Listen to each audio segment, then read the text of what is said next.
Hi, nice to see some familiar faces back. Tonight we deal with much more familiar topics. I hope you're ready for the familiar as well as the weird and wonderful that we've seen up to this point. Any comments on the non-canonicals which we are leaving behind tonight? Any discoveries, anything that you want to bring up and talk about for a moment before we start officially? You'll have to unmute yourself if you have anything. Yeah, so you can just write your comment out.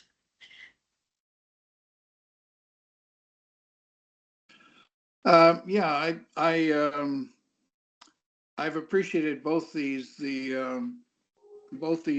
gospels. We actually are presenting that in our church actually on Sunday morning. Last Sunday we dealt with the infancy gospel, and I think people were a bit surprised, but also yes, kind of open, because we did the reading from the gospel, which they would never have heard before.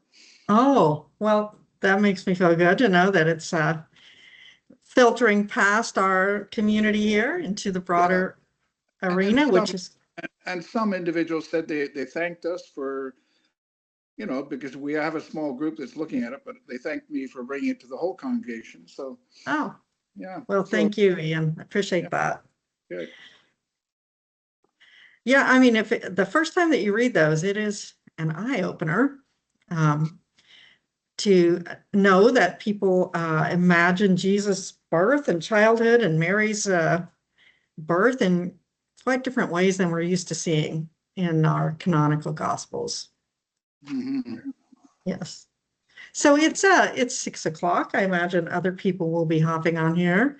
But let's just think for a moment before we start officially about where we are and where we sit when we do our work here. So I acknowledge that this land for the National Office of the Church, where I work, for thousands of years, it's been the traditional land of other peoples. For instance, the Seneca, the Mississaugas of the Credit, so many others. Today, this land is home to Indigenous people from across Turtle Island, and I affirm the Church's commitment to healing, truth, and reconciliation with these people. So, welcome. I'm Lee Johnson, as a lot of you know already. I'm happy to speak with all of you about Jesus in this Advent season. And tonight's topic are two much more familiar gospels, ones that all of you have probably encountered, which is Matthew's gospel and Mark's. And we're going to start with Matthew tonight. Matthew has an extended birth narrative, and I take up Matthew. It is the first in the canon, and let me tell you just a little bit, few facts about Matthew. Matthew was the most popular of the Gospels early on. We know that because that writing is referenced far more than any of the others, and that probably explains its place at the head of the New Testament. That the church fathers and the people that wrote down things that have come to us, they talk about Matthew more than any of the other Gospels. But it's not first because it was written first. Matthew's date is generally listed around AD 5 of the Common Era. So that means if Jesus died around 30, then Matthew's gospel is written down, 50, a half century after. It's thought to be secondary to Mark because Matthew contains virtually all of Mark in the gospel that Matthew writes. So Matthew's community, and I'm going to talk about them this way because as I told you, the authorship of these writings is not clear. We don't know who wrote them. They were ascribed to Matthew, Mark, and Luke and John later on, but the original, the oldest manuscripts don't have those titles on them. So Matthew has Mark as a And Mark, that means Mark's gospel is written down before Matthew's. And Matthew also uses another source that's called Q, the letter Q. And it's the shortened initial of the German word Keller, which means source. And so Matthew's assumed to have Mark as a source written down, Q as a source written down, and Q is a collection of sayings of Jesus. And some of you may have heard about Q, and it's thought that Luke also used Q and also used Mark, but in very different ways. So Matthew's community, as of all of these gospel writers, they had reasons to put their beliefs and their understanding of Jesus down in writing. Most people couldn't read, handwritten documents. So there was a compelling movement within the community of believers that this writing should be composed, should be written down. And so most of the people in Matthew's community couldn't read the writing. The process of providing a written source was probably a complicated one in a group such as Matthew's, which may have had very few literate people in the midst of it. So the writing process should be thought of as secondary to the gathering of people that had shared stories about Jesus orally. And so people weren't signing on to be followers of Jesus based upon what they read, but based upon what they'd heard. And so Matthew's community is one of the early ones to decide to commit the story of Jesus into writing. And Matthew's community should be thought of as a reaction to what they read in Mark and what they read in Q. And so Matthew, some of the most interesting parts of Matthew is that Matthew makes additions and changes Mark's writing somewhat. And like I can show you, for instance, where there's most of the time Matthew adds stuff, and the birth stories are one of the additions. So here's an example of Matthew's community adding things. This one here in the parallels, you'll see. Whoops, not that one. Let's try this again. So here is in Mark, so this is Mark in the middle, and we're going to ignore Luke for now. But this is describing when Jesus first says, I'm going to suffer and die. He says it to his disciples. And they ask him, he's asking them in the midst of this, who do people say that I am? And in Mark, it says John the Baptist, Elijah, and Peter's the one in Mark that says, you are the Christ. Okay. And look at Mark's, the next thing, and he charged them to tell no one about him. And so in Mark's telling of this, Peter makes this great moment, or seemingly, he says, you are the Christ. And Jesus doesn't even say, well, that's right, but keep it quiet, or that's right, and, well done in thinking that. He just says, don't talk about it. But when you jump to Matthew, who has kind of the same start, who do people say that I am? And he said, John the Baptist, Elijah, Jeremiah, one of the prophets. And he says, who do you say that I am? And now it's Simon Peter in Matthew. You are the Christ, the Son of the living God. So Peter's moment is expanded in Matthew. Peter makes two claims. One calls him the Christ, and then Son of the living God. And in Mark, it was only the Christ. But look, here's the big difference. Jesus says, blessed are you, for flesh and blood hasn't revealed this to you, but my Father in heaven. This is the moment where Peter becomes the rock upon which the church will be built, and he's given the keys of the kingdom. I mean, in Matthew, it's clear that this is a huge moment for Peter. In Mark, he says this thing, and we don't even know if that's right. Mark just has Jesus responding, don't talk about this. Don't say anything about this. So there are many changes, mostly additions, that Matthew makes to Mark's writing. And like I say, lots of them are additions. And the the opening part of Matthew is one of those big additions that Matthew makes to Mark's gospel.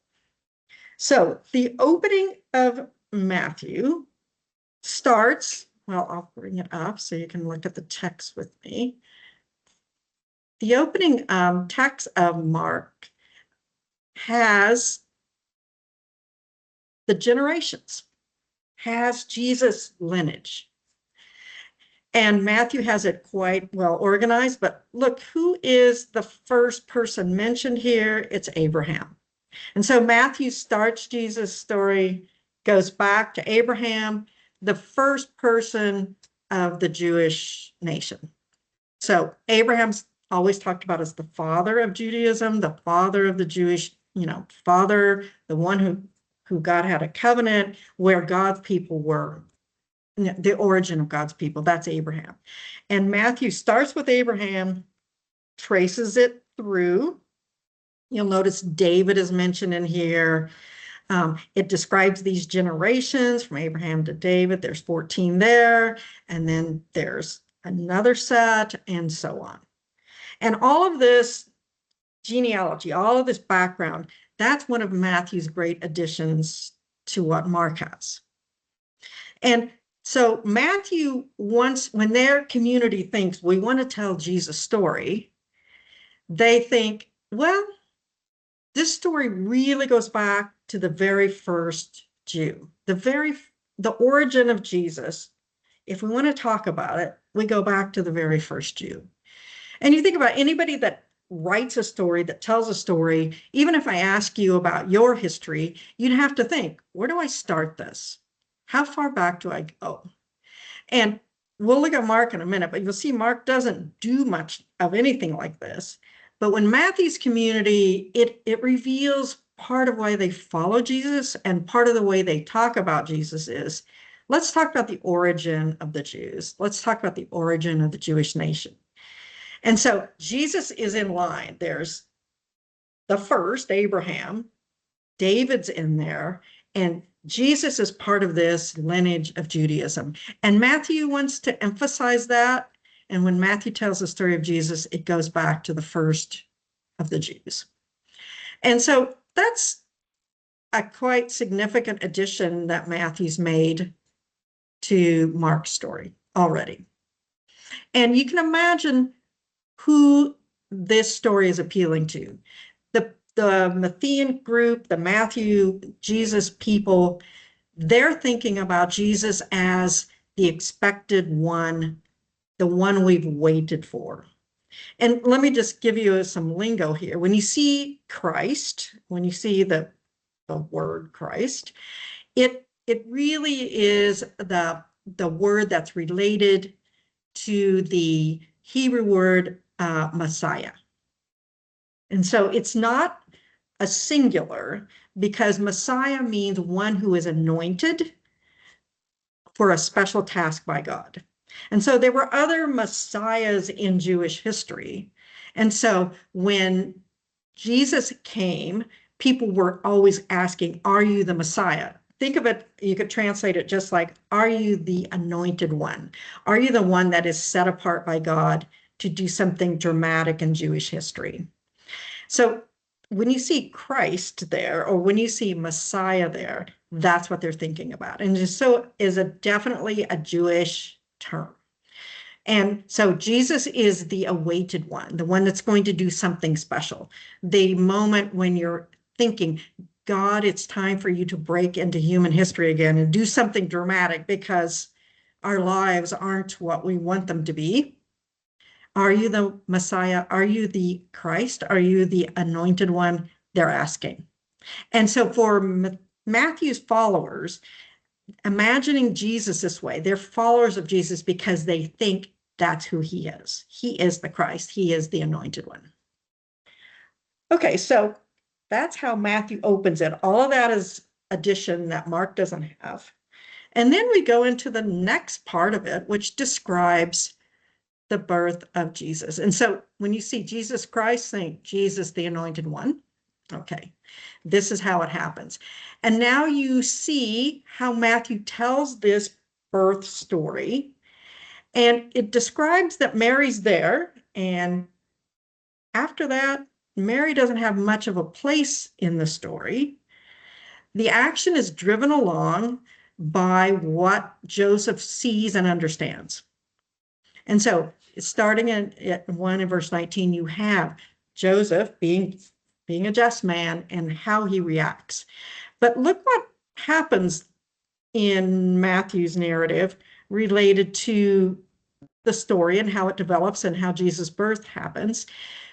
There is an angel that appears in a dream. And so an angel is another word for messenger. So a messenger comes in a dream, and it happens to Joseph. And so that means that Joseph deals with Mary in the proper way. So Joseph knows that she has conceived by the Holy Ghost. And Joseph understands that she is going to have a son. And Joseph understands that his name's going to be Jesus, which is related to a word that means one who, a savior, a salvific figure. And then in verse 22, we have the first of a number of these in Matthew, which is a phrase that recurs. It might be fulfilled, which was spoken of the Lord by the prophet, saying. And then a quote from the sacred scriptures of the Hebrew writings. And so this idea of fulfillment, this idea of God bringing about action, God breaking into human history and guiding humans in dreams and with messengers, it also is something that fulfills what was written before. And then with this formula, it starts, this fulfills, and then a quote from the Hebrew Bible. And this happens again and again. You see it here for the first time, and notice that she gives birth, so it just says she, doesn't even describe Mary much, and he, Joseph, called his name Jesus. And so that idea of Joseph being the one whose thoughts and motives and understanding are guided along, that's unique to Matthew. And then there's another figure that pops up in the Matthean narrative, this figure of Herod the king and the wise men from the east. All of that is only in Matthew. And this whole part, this relationship with Herod and all of that, has echoes in the Hebrew Bible as well. And so this king who is nervous and jealous of a potential heir to his throne, or someone, maybe not an heir, but someone might usurp his throne, those echoes go back to the story of the people in Egypt. And so in Egypt, there was the Pharaoh who oppressed the people. There was the Pharaoh who was worried about the power of so many Hebrew slaves there and what would happen. It was Pharaoh who worried about Moses and tried to kill the firstborn sons, just like it happens with Herod here. It was Moses who was rescued from that, put in the basket, put in the bulrushes, and the same kinds of things with the warnings and the intervention of other people. The wise men are also warned through the intervention not to collaborate with Herod at all. All of this has the echoes of Moses and the people in Egypt. And so you have in Matthew's opening, you have Jesus connected with Abraham, the father of the Jews, the first of the Jews. You have the recognition of David, who would be the leader of the Jews at their highest point in their history. There's very little of Jewish history where the Jewish people have their own autonomy. They're generally under the rule of someone else. But that era of David was really the golden age. And so you have the origin, the father, you have the king, and then you also have Moses, the one who brings the people salvation, brings them out of Egypt, and brings the law to the people. So Matthew's birth story is tying Jesus into huge figures in Jewish history. And so, look, the Magi were warned in a dream, don't go back. They departed. Angel of Lord appears to Joseph in another dream and says, go to Egypt. Herod's going to try to, destroy the child. And then after Herod dies, another fulfillment. And you have more instructions about what to do. They try to return. Also, an angel Lord appeared and said, avoid Archelaus and go back to Galilee. And I bet there's 7 different times in this chapter where all of this took place to fulfill what was written, what was spoken, what was said in the prophets. So Matthew's opening is full of these ties to Judaism. And so you can imagine who would relate to this telling. Who are they speaking to? They're probably speaking within their community, but they're also looking outward. Who would respond to this kind of opening? Who would respond to this kind of birth narrative? So I'll pause for a second. Anything I can clarify? Anything you want to add?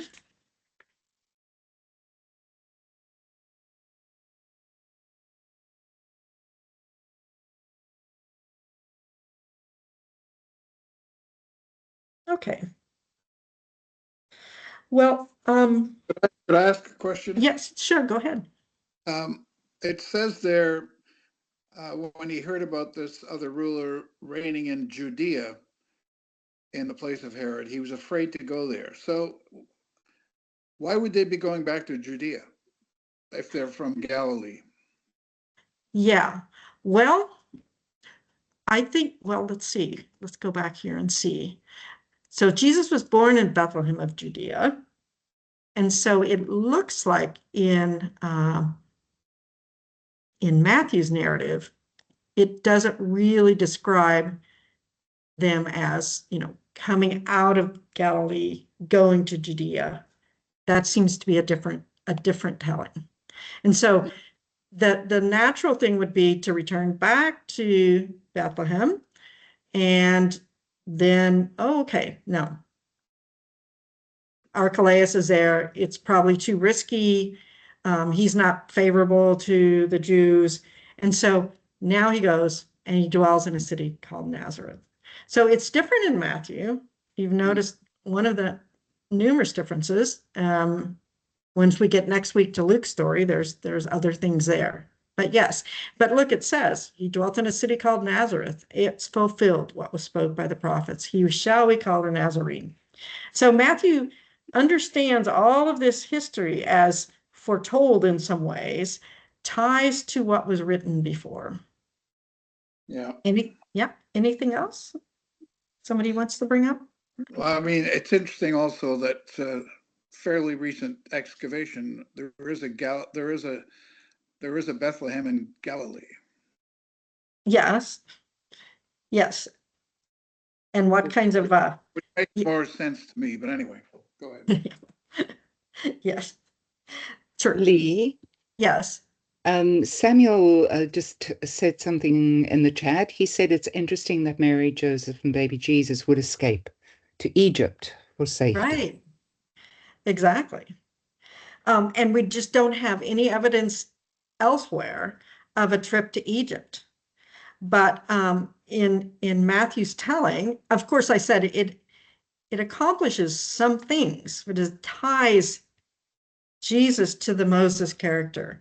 Jesus risky, infancy, and Moses escaping, the fearsome reaction of a ruler who's scared of a successor.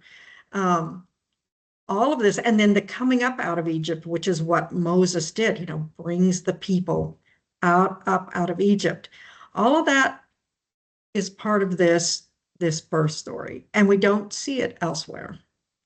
But it's clear that it would resonate with people that understood Jewish history. They wouldn't have to be told, oh, by the way, this is like Moses. They would know. Yeah, they don't have to be told to look for those things. They would have understood. You know, the risk from the ruler, the escape, the young boy who's saved through all kinds of interesting interventions. All of that sounds very familiar.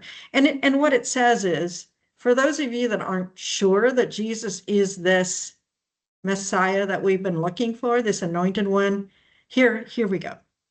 Let's see it. Here's the evidence. Can I just say another thing? Yes. It's interesting also, Herod kills all the kids under 2. My guess is Jesus is no longer an infant. Well, you mean, so the wise men are not coming to the baby in the manger. They're coming to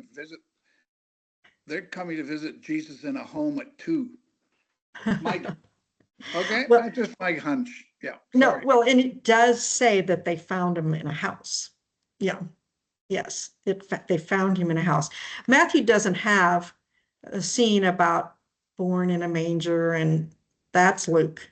So Matthew doesn't describe it that way. Yeah, they come. I like the way the Mary story tells it. It's at a cave. Right. That's right. That was a cave. That was a wholly different story altogether. That's right. Well, okay, so I want to point out one more thing when we talk about Matthew's themes. So Matthew's definitely interested in Jesus as fulfilling this moment in time, Jesus as the anointed one, Jesus as tied very strongly to Moses. And then one of the things that I asked you to look at, and let me put it up here, is Jesus' first public deed in the Gospels. And so I'm not going to get into this too much. We don't have time. But the first thing that Matthew has Jesus publicly do or describes is that Jesus goes up on a mountain and he teaches. Okay, so if he's going up on a mountain, obviously connections with Moses. And he starts with these blessings, but after that, he goes into this series of recitations of the law, and there's a formula, just like he said, it was written, it has fulfilled what is written. Here it is, you have heard it said, da, da, da, da, and he quotes it, but I say to you. And so it's formulaic in this part.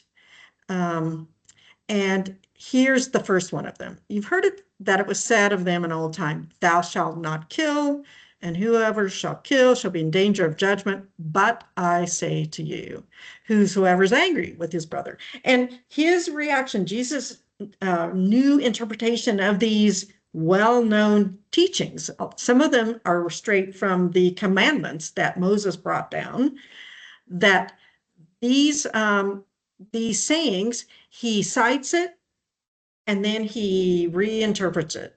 And generally his reinterpretation is more strict. And there's a number of these. You've heard it say, you shall not commit adultery, but I say to you, anyone who looks upon a woman, right? And, if you've heard it say something about divorce, and it allows for divorce, but he's saying, to divorce is causing one to commit adultery. And so here's Jesus' first big moment in Matthew. He goes up on a mountain, he sits down, and he brings the law to the people. The Moses imagery, I don't think could be any more obvious.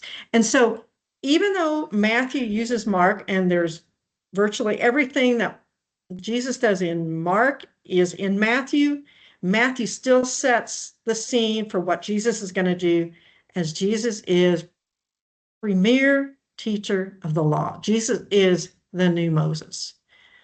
And part of the critique of Jesus by the people around him is that he doesn't follow the law. He doesn't go along with, he doesn't know the law. He's not an expert in the law. And Matthew's perception of Jesus is he knows the law like no one else. And if you look back and think of Moses as one honorable, then you have to recognize that Jesus is beyond Moses. Jesus knows more than Moses. All right, so I'm ready to move on to Mark, but anybody else want to make a comment here before I do that? Or bring another question?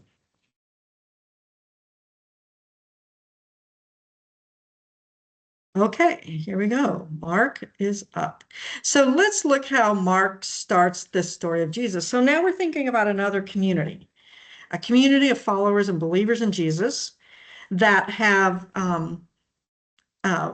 turned themselves into Jesus' disciples. They're followers of his. They have been convinced of who Jesus was because Mark is written around 70, so that's a good 40 years after Jesus died. And so they are, a couple of generations away. Probably no one there saw Jesus speak and was around Jesus, unless they were quite young. And so here's how the Markan community, when they decide they're going to commit their understanding of Jesus into a written form, here's how they started. The beginning of the gospel of Jesus Christ, the Son of God. Okay, so we have this word gospel. I'll just tell you for a second. It means, the Greek word is euangelion, a good message, a positive message. And Mark is the first one that we know that uses this language to describe the story of Jesus. He calls Jesus Christ, that's Messiah, that's the anointed one. So he's describing Jesus as this Jewish, awaited Jewish Messiah, and then Son of God. All right, so my translation here has the Son of God, but it's questionable because lots of manuscripts don't have that definite article there. So it could be a Son of God. So that's the opening of Mark. You'll notice there's, next thing we go is John the Baptist, and we have John in the River Jordan baptizing people, and then Jesus comes to the river. So when Mark's community tells the story of Jesus, they really started with Jesus as an adult. It gives the title, this is the Messiah, the Son of God. And then it goes into John as the baptizer and Jesus coming along with other people to be baptized. So they start their story of Jesus. There's no looking back to the birth. The Gospel of Thomas enters in here. There's no childhood stuff. There's no incredible birth stuff. All of that's elsewhere. For the Markan community, either they didn't know of it or they didn't care about it. They'd heard it and they didn't care about it. It wasn't valuable to them to tell Jesus' story that way. Can I ask a question here? Sure. Do we know where these communities were? Do we know anything about them? The Matthew community, the Mark community? Well, there's lots written about it. One of the, and nobody agrees, I put it that way. It's thought that Matthew, geographically, it's hard to pinpoint where Matthew might have been, but it's certainly thought that Matthew's audience was Jewish people who did not accept Jesus as Messiah. And so they may have been around Jerusalem, that area, because that would have been a concentrated place where lots of Jews would have been, and they might be trying to appeal to them. Because Mark doesn't make too much out of Jesus' Jewishness, and there's references to Galilee in Mark that you don't see other places. Some have suggested Mark's community might be from there and might not be people who at least were on the inside of Jewish culture.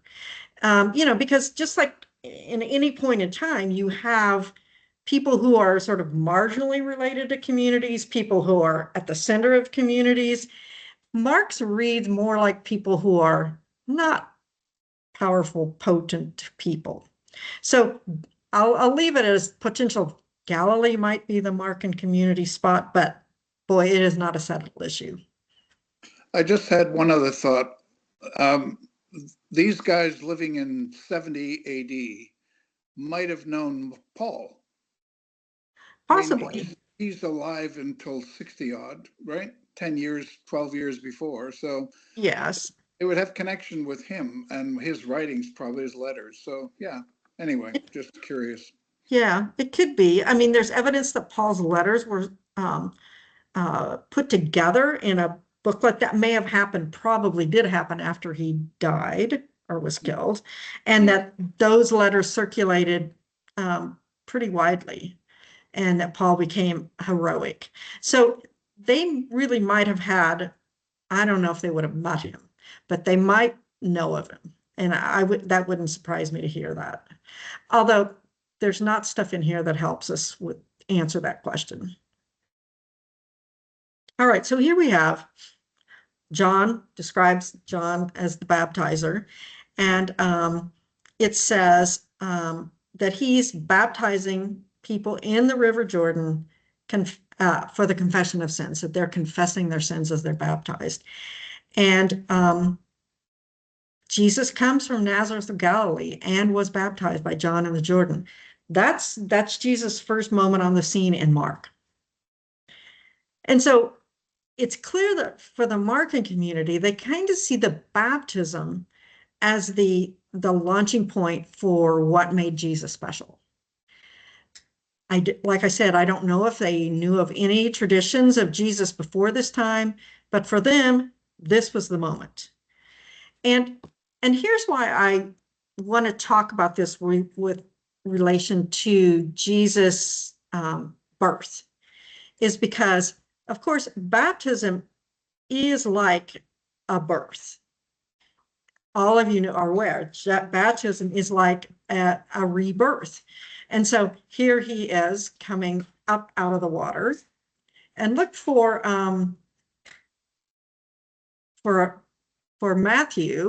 Mark, that the heavens are open, the Spirit comes upon him, and a voice comes from heaven. And this voice says, "You're my beloved Son, in whom I am well pleased." And so Jesus doesn't speak in this scene. He doesn't, we don't know his motives, but Mark just says this is the moment that it all started. So within scholarly discussions, this idea of Jesus becoming God's Son at the baptism is described as an adoption. So it's not a settled issue whether this is an adopted moment, but you certainly have this kind of language where the voice comes and says, "You're my beloved Son, with whom I'm well pleased." And so if we think of it that way, if we think of this as a dramatic moment at which up to this point, Jesus was a regular, impoverished person in this region of the world, that his life had been probably about trying to find enough food to eat and ways to stay away from the eyes of the Romans that might be wondering if you're doing anything to cause challenge to come their way. And so here you have Jesus going to the Jordan with many others and persuaded by John, and he goes through the ritual of baptism, and he hears a voice from heaven that says, "You're my Son." So if this is the moment for Mark where Jesus has gone from a regular Jewish male to a beloved Son of God, then for the Markan community, this is the dramatic point at which things change from here on. So you can call this adoptionism. Some do, some don't. But from this point on, Jesus in Mark is full of action. He goes into the wilderness, he's tempted. He calls some people to follow him. And then just like when we talked about Matthew, Jesus' first public deed there, here, Jesus' first public deed is dealing with an unclean spirit, healing someone with a fever, people bringing the community's ill to his doorway, and he's casting out demons, healing the sick. Jesus is a person of action from this point on in Mark. And these, you'll notice Jesus doesn't say much of anything. And if you look throughout Mark, Jesus, it says he's a teacher, but he doesn't teach much, or they don't record his teachings. So for the Markan community, what makes Jesus special, why they relate to him, is these deeds that he does. And there's a nice Greek word for this, the dunamis, these actions that he does. We get our word dynamite from this word. So you should think of these actions. We often call them miracles, but these actions in Mark are these explosive deeds that Jesus does. And so he encounters someone who's possessed by an unclean spirit. He encounters someone who is bound up by a sickness. He encounters people who are inactive because something is holding them back. And in each of these cases, he does one of these explosive deeds. And I like the term, the dynamite deeds, because when Jesus acts in Mark, something gets destroyed so that something can take its place. Something, the unclean spirits have to be cast out. In other words, they are now without a home. They're destroyed in a way. And a real dramatic scene of Mark's is when he casts these unclean spirits out of this horribly possessed man who lives among the tombs because he's so inhuman he can't be around anyone else, and cast them into a herd of swine, and then they run over the cliff and are destroyed. That's a real dramatic moment of these dynamite actions that Jesus does. In Mark and throughout the Gospels, when you talk about someone who's sick, we just talk about an illness, but it's usually related to something that is binding them. Like someone who can't speak properly, the Greek says their tongue is bound up. If someone's ill, something has invaded them. And so when Jesus does these dynamite actions, he is breaking the bonds of something so that it can be replaced by something else. And so when Jesus has his birth moment in Mark, when he comes up out of the water and hears the voice and he becomes God's son, or he hears that saying, "You are my son," then the dynamite actions ensue. And it goes pretty much throughout Mark, all the way until Jesus dies at the end. But let me show you Mark 5 here for a second, because we do have a moment. And this is the story of the man among the tombs. And what I see, if you ask me why did Mark's community follow Jesus? Why did they adhere to Jesus? What about Jesus appealed to them? In the way that they wrote their story of Jesus, the appeal would be about Jesus taking on these things that make us less human. It can be invasive spirits, it can be disease, it can be oppressive powers of maybe spiritual powers or even political powers. And Jesus interacts with those in this dynamite way that blows them up so that people can be more human than they have been.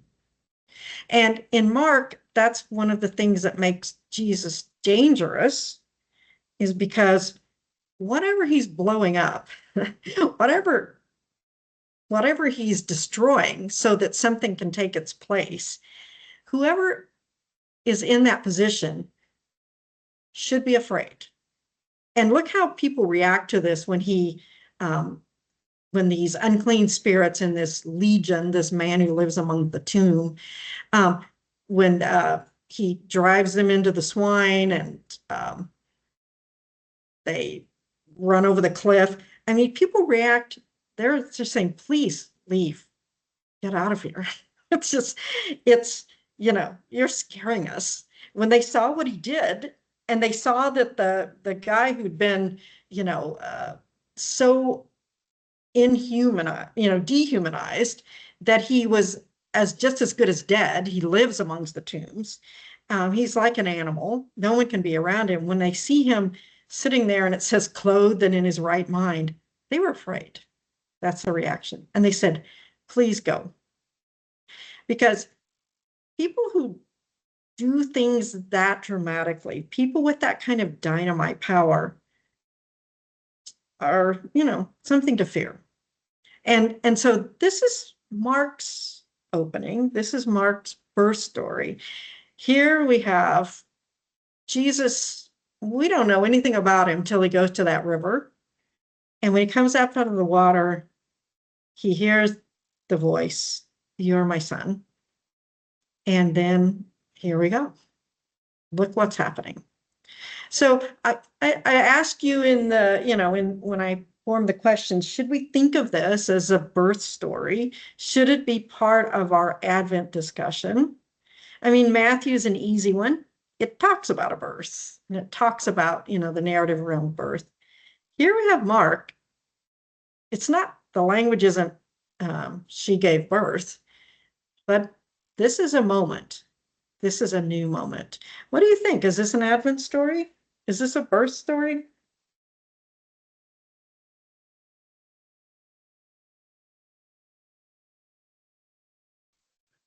I think it's the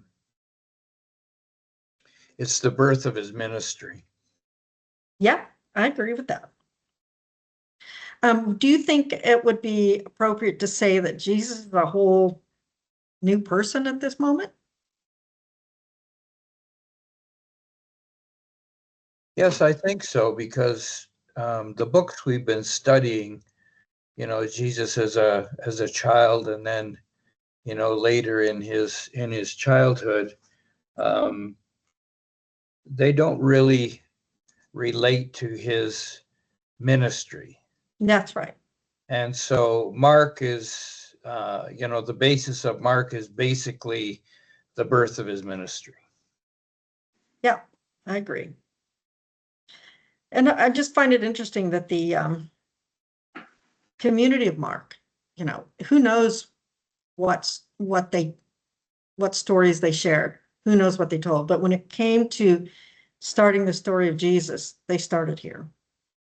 There's no preamble. They started here. Ian, it looked like you were ready to say something. Well, I just find it really fascinating, just reading the book, Rabbi Jesus. It's really fascinating. We've got these apocryphal give us a little bit of his childhood. We've got the story of Mary, but there's this huge gap between him going back to Nazareth and, 20 years later, he ends up in the Jordan. Mm-hmm. I just find that inconceivable. Anyway, Yes. My hunch is that the Rabbi Jesus book may have something right about that. He went down to the Jordan long before this, and he was working with John and learning a lot of stuff. Just makes more sense to me. Yeah. I mean, where did yeah. There's and you see these non-canonical writings feeling the same way you do. There's got to be more to the story. How does this start? What happened here? What was this like? What about when he was 10? Did something happen then? Yeah. And so you can see the ones that aren't included in the canon, how there was a real desire to understand who this person was. And we've been talking about the Christology as we go. How do you feel about Matthew's Christology, Mark's Christology, as compared to the non-canonical writings? I mean, the infancy Gospel of Thomas, there we talked about, it seemed like they were really trying to balance the humanity and the divinity. and see how those two things could dwell in one person. The Gospel of James, I mean, that seemed to be elevating the divine side with the story of Mary's divine conception and her upbringing and how that all led to the miraculous birth of Jesus. What do you think about Matthew's? I mean, there's certainly an emphasis on Jesus' connection to these big figures in Jewish history, but that doesn't necessarily mean that he's divine. It certainly relates to, all right, he's an important, potent figure in the line of Jewish history. How would you rate the Christology of Matthew or Mark with relation to the non-canonicals? We almost have to go to John to get that. Well, we're going to wait till next week on John. Yeah. Yeah. Yes, we will look at those next week. But yeah. Yeah, I mean, being the anointed doesn't necessarily have any relationship to divinity. Right. No, you're specially chosen. And anointing happens through a priest or some important figure is the one who actually does the process of anointing.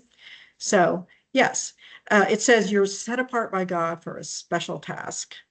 And so there were figures throughout Jewish history of an anointed one that comes forward to change the path of God's people. But it doesn't mean that they're divine. We'll think about Mark's community for a second. What kind of people do you think would relate to this telling of Jesus' story? I mean, the people who knew the Jewish history, that understood the Moses story, they would, Matthew's birth, helps them out. They would relate to that. But what about Mark's?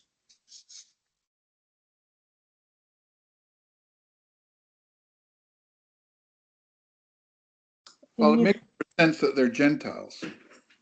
Yeah, it could be. That doesn't interest them as much, the connection. Yeah, it's true. I wonder too, I mean, people have suggested this when they're trying to figure out, what's the background of this writing and who is this community? But, and this is one of the reasons where people would argue that Mark's community isn't at the center of power, because Jesus isn't presented as some special case. You'd expect God to work through this character. He just comes along to the river when others are coming along to the river, the way Mark tells it. There's no, build up or preamble to this.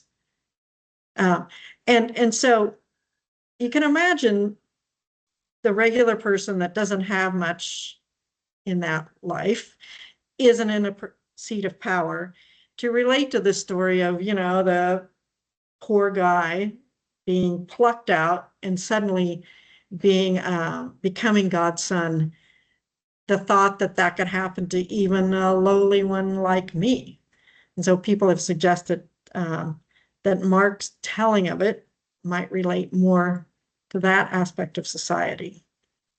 It's not a solved discussion. It's not a settled discussion, but it is fascinating that even early on, people with such disparate views of Jesus' heritage and what Jesus meant, what his actions were about, what was his mission, what was he accomplishing. They're thinking about Jesus and they're following Jesus for very different reasons. And you see it, the difference between Matthew and Mark. And you should imagine Matthew's community deciding, we're going to write down a gospel. We have Mark's gospel already here. But our understanding of Jesus is different than this. So here's all this new stuff up front that Matthew introduces, and all the connections made with the Jewish writings, with the Jewish history, with the figure of Moses. and the teaching of the law.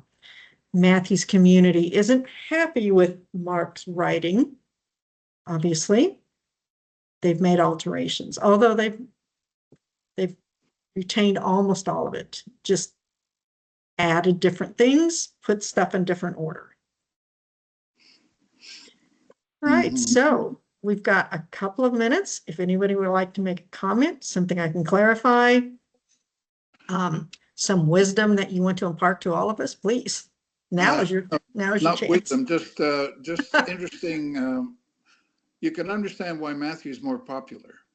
Yeah, It's absolutely. It's got a huge connection to the Jewish scriptures, and the initial followers are Jewish, right, around Jerusalem and beyond.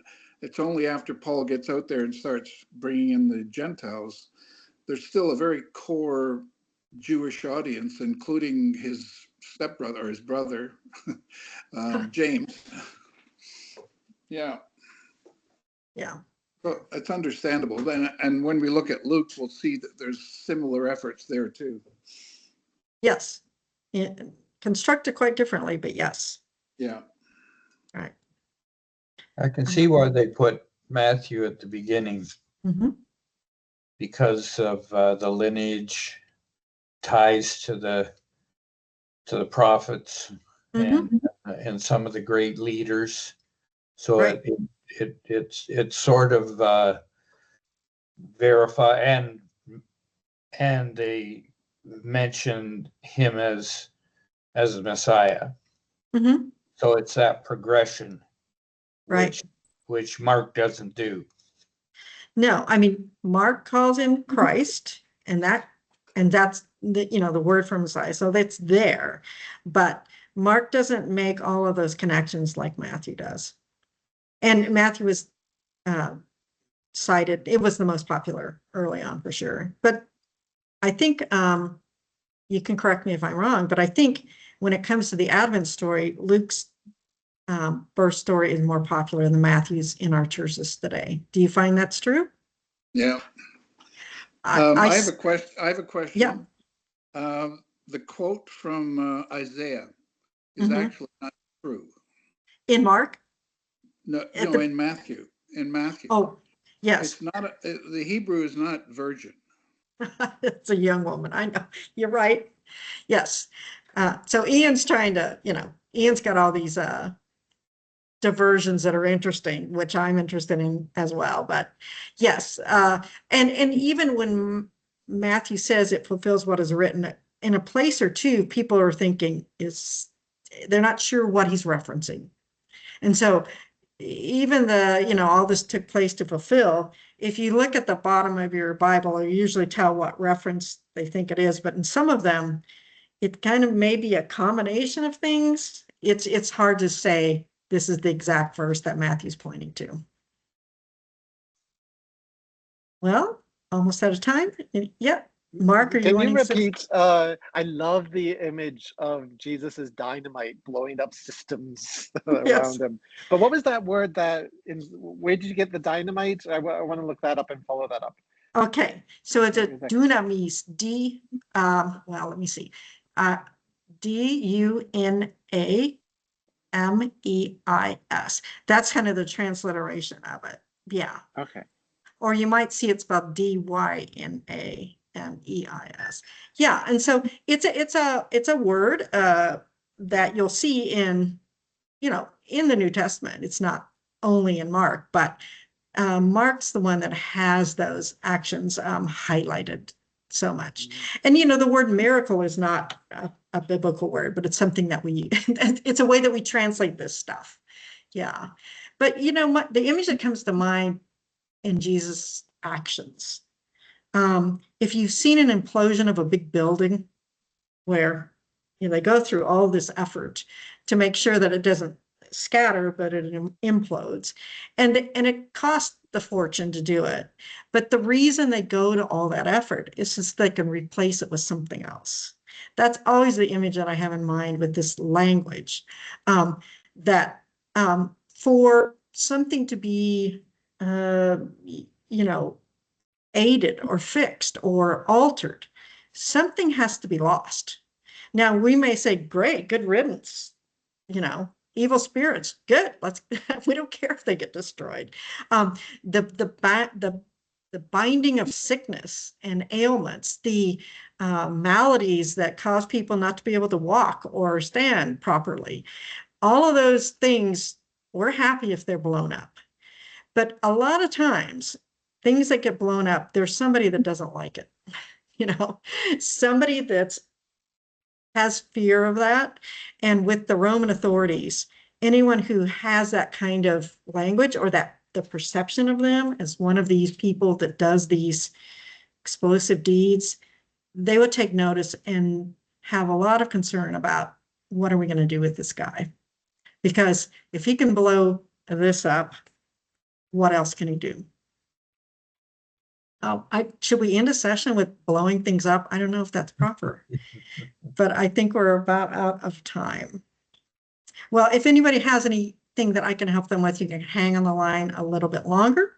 Otherwise, next week, we've got our last two canonicals, Luke and John, in the wings. And I hope to see all of you then. Have a wonderful week. You too. Thanks.